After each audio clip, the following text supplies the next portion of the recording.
இன்றைய முதல் வாசகம் இறைவாக்கினர் எரேமியா நூலிலிருந்து வாசகம். அதிகாரம் 18 வசனம் 1 முதல் 6 முடிய. எரேமியாவுக்கு ஆண்டவர் அருளிய வாக்கு. நீ எழுந்து குயவன் வீட்டுக்குப் போ, அங்கு என் சொற்களை நீ கேட்க செய்வேன். எனவே நான் குயவர் வீட்டுக்கு போனேன். அங்கு அவர் சுழல் வட்டை கொண்டு வேலை செய்து கொண்டிருந்தார். குயவர் தம் கையால் செய்த மண்கலம் சரியாக அமையாத போதெல்லாம் அவர் அதை தம் விருப்பப்படி வேறொரு களமாக வடித்து கொண்டிருந்தார். அப்போது ஆண்டவர் எனக்கு அருளிய வாக்கு. இஸ்ரவேல் வீட்டாரே, இந்த குயவன் செய்வது போல் நானும் உனக்கு செய்ய முடியாதா என்கிறார் ஆண்டவர். இந்த குயவன் கையிலுள்ள களிமண்ணைப் போல இஸ்ரவேல் வீட்டாரே, நீங்கள் என் கையில் இருக்கின்றீர்கள். இது ஆண்டவர் வழங்கும் அருள் வாக்கு. இறைவா உமக்கு நன்றி.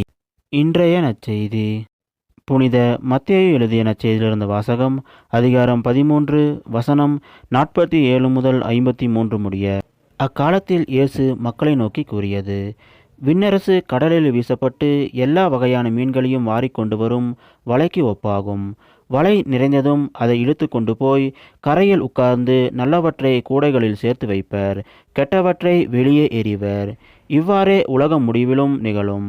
வானதூதர் சென்று நேர்மையாளரிடையிருந்து தீயோரை பிரிப்பர், பின் அவர்களை தீச்சொலியில் தள்ளுவர். அங்கே அழுகையும் அங்கலாய்ப்பும் இருக்கும். இவற்றையெல்லாம் புரிந்து கொண்டீர்களா என்று இயேசு கேட்க அவர்கள் ஆம் என்றார்கள். பின்பு அவர், ஆகையால் விண்ணரசு பற்றி கற்றுக்கொண்ட எல்லா மறைநூல் அறிஞரும் தம் கருவூலத்திலிருந்து புதியவற்றையும் பழையவற்றையும் வெளிக்கொணரும் வீட்டு உரிமையாளரை போல் இருக்கின்றனர் என்று அவர்களிடம் கூறினார்.